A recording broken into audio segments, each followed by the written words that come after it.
Hey guys, welcome back to my channel. So today we're covering 90 Day Fiance The Other Way, Season 2, Episode 19. This episode was okay. I still don't know when they're going to be coming to an end, because it seems like these episodes just keep going on and on and on.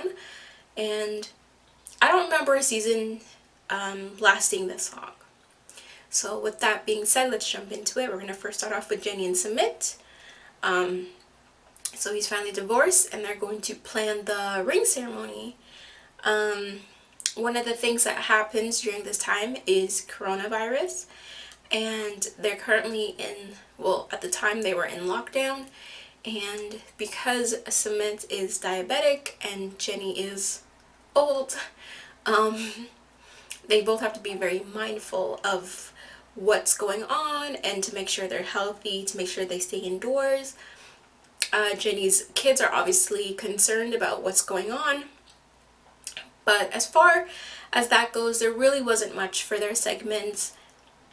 The storyline will pick up next week when you kind of see the interactions with his family and trying to get his family on board, because Sumit has told Jenny that his father will object to the marriage, and that this is not going to be something easy. It's not going to be an easy thing to do. So with that being said, we're going to go to Ariel and Binyam. So as we know, and we were introduced to Binyam and his multitude of jobs. He doesn't make a lot of money, but he does work many different jobs to get by and to survive and provide for his family. This is something that has gotten Ariella frustrated, because she doesn't have as much help in the company, because he's out a lot. Plus, it also triggers some insecurities with her, because one, she just had a baby. She's not the same person she was initially, and two, his job that he works, I'm talking about the one in the club, he's meeting very beautiful women, he's dancing. He could potentially have wandering eyes and find someone else or be interested in someone else, and it's kind of stirring up her insecurities. So she talked to Binyam one day and she was just like, oh, I'm so bored, I'm just here with the baby and stuff like that. So then Binyam has his sister Wish, I believe, and Artemis, which is their family friend, come over and keep her company. Well, it seems like Binyam chose the wrong sister, because her and Ariella have some kind of, I don't know, hostility towards each other, or they have something towards each other where it felt like these people, they weren't there to comfort her. They didn't seem like they were there to keep her company. It's like they were there to just stir the pot and annoy her. You had his sister talking about, like, oh, he's at the club, that's how he meets them, we know he likes foreigners, and like basically stirring up her insecurities and not helping the case. And Artemis also was adding to that as well. And one of the things that Ariella mentioned that she doesn't like is that she has a lot of visitors in and out of the house, and they usually come unannounced, which I can understand from her perspective how that can be annoying, because if you're coming to my house, you need to let me know ahead of time, possibly a couple days beforehand, because I feel like for me that's a very rude thing to do, just to think that I'm not doing anything, or just to think that like I'm here to entertain you at all times. So I can understand why that she was mad with that. So then there's another scene where Binyam is putting a toilet seat on the toilet, because I don't know why they did not have one.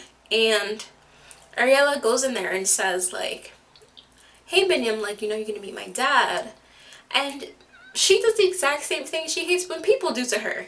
She started stirring the pot, making him more nervous, talking about, well, you're gonna meet my dad and you better refer to him as doctor. And I'm just like, this is like, it's not like he's going to get a checkup. Like even his like his name. Like, can I refer to him as his name? Like, why do I have to need to refer to him with his credentials?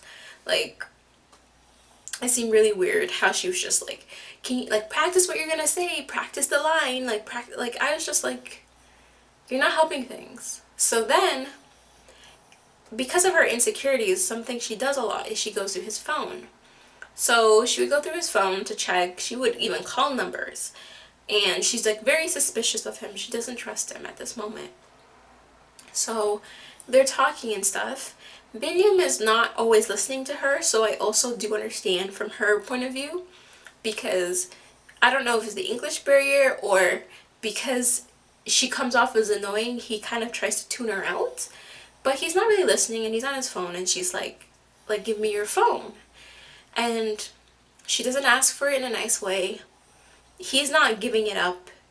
And she goes and takes his phone, and she's looking through the messages, and she's like, how do you feel about if I were to call anybody on your phone? Like, right now, it's a very, very uneasy environment. A lot of it has to do with there's a lot of change going on in the family dynamic, but it doesn't seem like a joyous time, which bringing a healthy baby in the world should be. Then her parents are coming in, and her parents decide to get a room for themselves and Ariella and Binyam, because they want to be really close to the baby. Ariella's so happy, I can be with my parents, they can see the baby and blah blah blah. And then Binyam drops the news that like he has to go to work that night. And this is 100% Binyam's fault, because he knew when these people were coming. He should have informed his workplace from time, whether it was a week in advance, a month in advance. You don't just show up to Ethiopia. So he knew when they were coming and didn't say anything. So I was just like, you have to get her wrapped because you brought this upon yourself. Him meeting her parents seemed very good.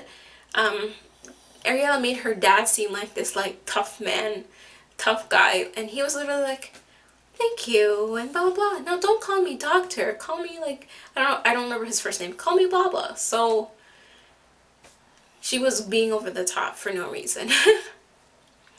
So next we have Brittany and Yazan. So the whole conversation they had about the car accident and stuff, you find out that what Yazan was upset about was that Brittany didn't comfort him. Brittany didn't say like, hey, are you okay? Oh my god, what happened? Brittany said, what does that have to do with me? That's your accident, that's your fault. And that's what got Yazan upset, because you're supposed to be my girl. You can't even ask if I'm okay. You can't even ask, is the other person okay? It's all about like, what does that have to do with me? And Brittany does come across really, really cold and really, really money hungry. And so obviously Yazan is pissed, and at first Brittany decides like, I'm not going on the flight, I'm doing me, whatever. And then she decides she's gonna go, but she's not gonna see Yazan. She's gonna meet her friend, which I had no idea what her friend's name was, but she's gonna meet her friend there. They're gonna party, they're gonna have a great time. I don't know what type of Jordan she thinks she's going to, where all of that's gonna happen, like she's going to Ibiza or something, but that's her mentality. And she's like, F Yazan, I'm just gonna do me. So she goes to, she flies to Jordan, and Yazan decides that like, I'm going to go and wait for her to see if she's even gotten on the flight. He knows that there's a possibility that she might not come, but he's willing to take that chance. So it's so funny, like they're both mad at each other, but then they're both waiting for each other. So Brittany gets, she lands, she gets to the open area, and she's looking around. She doesn't see Yazan, so she's like, I'm just gonna go get a taxi. And Yazan is doing the same thing. It's one of those things where they just missed each other. And by the time Yazin sees Brittany, she's already getting in a cab. So then Yazin gets upset, like, oh, did she take me for a fool? Did she think like she's just gonna come here and like really just forget about us and blah blah blah blah. So he's upset.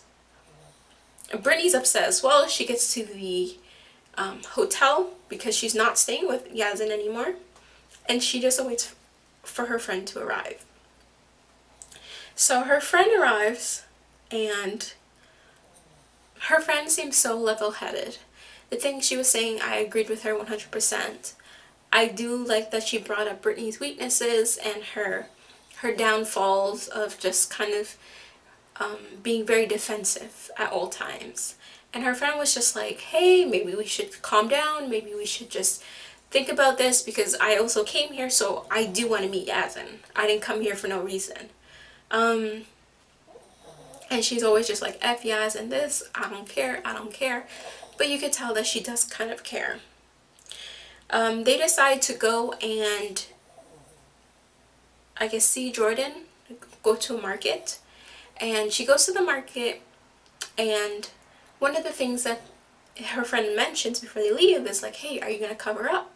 Because even though what I saw Brittany wearing wasn't that much skin, it is in Jordan. And her friend was wearing a full turtleneck. So she's like, yeah, I'm going to wear my jacket. Well, she didn't zip up her jacket, so she still had the titties out. And one of the things I noticed is that they were getting gawked at, they were getting names called at them, not necessarily bad names, but still, people were calling them names, they were looking at them. They were feeling some type of way, they were feeling uncomfortable. And then Brittany kind of is starting to understand where Yazin's coming from, when he says to dress conservative. This is not like he's trying to control her or anything. He knows how the people of Jordan are, and a woman who's not fully clothed is doing something sinful. And it is what it is over there. So I definitely cannot see Brittany living there. So they decide to go to a bar. I don't know what kind of partying is going on in Jordan, but where Yazin lives, doesn't seem like there's much. They find this bar and they go to it. There's only men at the bar. And they decide to order drinks.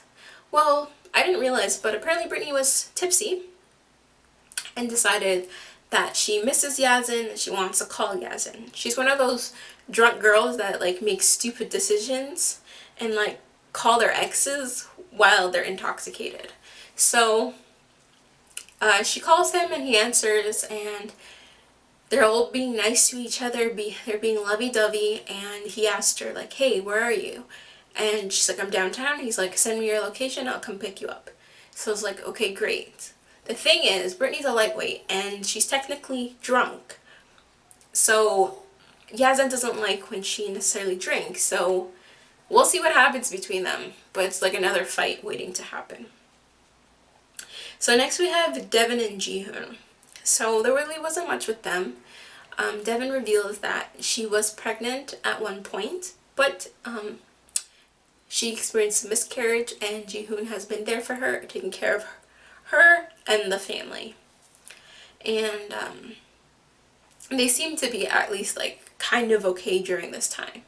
Well, obviously Devin is really sad and emotional at this time, so Jihoon's mom takes it upon herself to try to cheer her up, try to make her do something that's fun. They go to a museum and they have as much fun as they can have with people who can't understand each other. They're still using that translator app, which I feel like they sometimes talk too long on them and it's not picking up everything. But I feel like at like that little like sense of happiness that they had is not gonna last long. So we'll see. And then last but not least, we have Tim and Melissa. So Tim's mom and his aunt, or his godmom, somebody else, finally have reached Colombia, and they're talking and stuff. You can see that there's a little bit of tension. And then Melissa announces that she's going to stay with her parents and not there. Obviously, Tim's mom's questions like, what's her issue, what's her problem, which the way that Tim described it, I completely understand it, because if I'm in an argument with my man and my man's mom's there and she sees me upset and even irate, even yelling because your son cheated on me, I have the right to feel and to emote my emotions. For you to threaten to call the police on me, it doesn't help the situation, and I'm not going to look at you the same way again. So I understand what Melissa did and just like let it be. And then Tim has a nerve to say, oh, I thought that, like, Mom, didn't you tell me that, like, you thought Melissa wasn't good enough for me? Like, why would you say that? Because if you want to rectify the situation between your mom and your girlfriend, don't say things like that. And plus, like, his mom said that to him. Like, his mom didn't say that to him for him to tell her, and then Melissa's gonna look at her sideways. Tim's mom tried to explain herself, but, like, I don't know who she's trying to explain herself to. No one said sorry. No one acknowledges fault, and everyone just kind of said, like, it is what it is. So I'm still tired of this couple because they're not going to get married, and this is 90 Day Fiance, not 90 Day Engage. And for the first part of their segments in general, they didn't even know if they wanted to be together. So make it make sense, TLC. But anyways, with that being said, this is the end of my recap of 90 Day Fiance The Other Way Season 2 Episode 19. Unfortunately, I'm not going to be here next week, so I'm going to double up again on the episodes, but with that being said, don't forget to like, comment, and subscribe. Thanks for watching.